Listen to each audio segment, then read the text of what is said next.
noisemakers, it's Iveoma. I am at the African Diaspora Young Leaders Summit in Washington, D.C. As you can tell, a lot of stuff is happening behind me. This crowd is a mix of YALI and African Diaspora leaders, so I'm so excited I was chosen. Thank you so much. This summit was one of those events where candid conversations were happening between Africans and the diaspora. I felt very comfortable. I enjoyed all the speakers, and this video is just going to be highlights for me. Because our culture is our vibranium. It is. Everybody else has profited off of it. Has profited off of it. Has created empires off of it. But the people who own it. So I think ownership, is a strong piece to this. Whether it would be, ownership in your culture and in businesses, but it is time to tap into the wealth, like the ambassador said, that we own. We're the originators. Hey guys, sorry to interrupt. If you like what you've seen so far, subscribe to my channel so you don't miss out on any of my future uploads. Back to the episode. I'm African American. I was born and raised in Atlanta, and it was really interesting how quickly stereotypes and the media came up as the ultimate and usually the beginning way that most Africans and African Americans begin to understand or judge or stereotype or create ideas about what they believe or not believe. To overcome some of those falsehoods, we need to have first-hand experiences. I think that's the first step, is to begin to re-educate our own selves and create our own narrative. There are a lot of young leaders or just folks in the diaspora who never traveled to the continent before. And we need to take a personal initiative to want to go back and not just wait for someone to invite you or to facilitate a process to go back, but take that initiative to actually go back and visit the continent and learn more and become educated and identify with the history and the culture, and just have a personal sort of interest in wanting to do that. Because unless you truly do that, you can't solely depend on the media all the time. You need to go back for yourself. And that is then seeing ourselves as the global majority and not creating or spreading division amongst each other. We're just as good as everybody else. This rule of divide and conquer must die. And the place where it needs to die is right here. And before they can tell you that your most wonderful, amazing continent, the mother of all continents, is a diseased and dying continent, I want you to stop. Because you are the origin of humanity. Life as we know it, it starts with you. Remind them that the blood that runs in you is the blood of originality. The original genome is nothing. Yes. And it's not. And why would we allow anybody to tell us that we are nothing but the best, most beautiful, intelligent, sophisticated, highly adaptable, and totally indestructible people I know? So the future of Africa is bright because of you. Yeah. And we are counting on you. And if you don't get it right, guess what? Africa is doomed.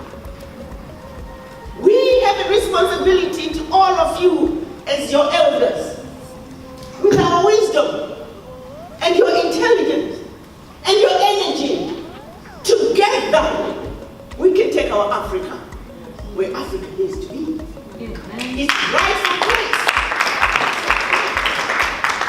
Its rightful place on the world stage. Those of you who live in the diaspora, you have no excuse. You don't live with the daily reminders of the borders that were created for us. You are an African first and foremost. And the divisions that are keeping us from moving forward, they must be destroyed. We have been them.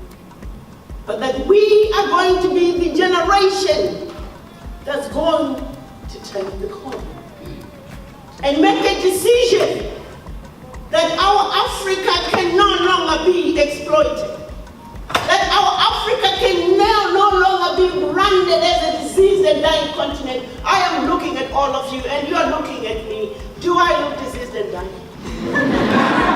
So why are you meant to accept? Don't ever find yourself engaging in a conversation with anyone that is putting your Africa down. Nobody is perfect. You get hit a lot with all the African leaders, all corruption. But guess what? We also have some very good African leaders that are doing well by their people. Let's talk about them too. Yes. Why can't we come together and get it done?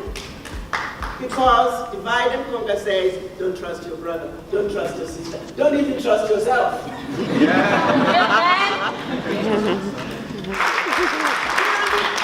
to give us anything because we have it within ourselves.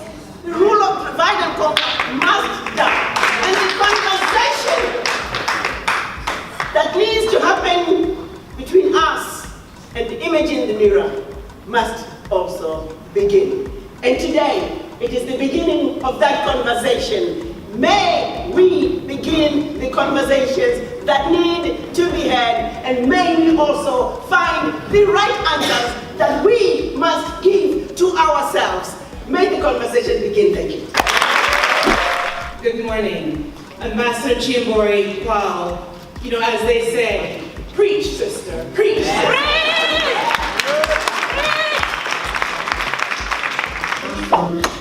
The revolution is on the way. Actually, in 5-10 years, I'm sure that Africa will change face. We will have more beautiful things in Google. When we see more things about how it's just amazing, how our continent are just fabulous. And in 10 years, all of us here, we will contribute to have this new face of Africa. This is a crucial moment in time when Africa and the African diaspora are forging important new partnerships to chart a new path forward. This summit provides a much-needed platform for young leaders to showcase achievements and foster effective partnerships in areas of business and entrepreneurship, social advocacy, international development, and culture and entertainment. The first thing I want you to know is I'm the happiest person in the room today.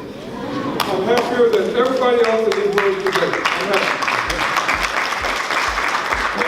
That is great. And one thing that you said that I think rings true for me is this whole notion of not being a savior.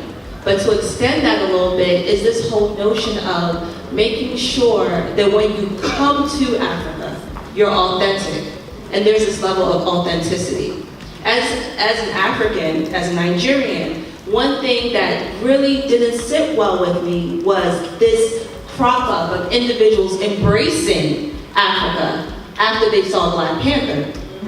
Because for me, I was like, Africa's been hot. We didn't need a movie for that. But in the same token, I want to hear a little bit from you, since you traveled to Africa so many times.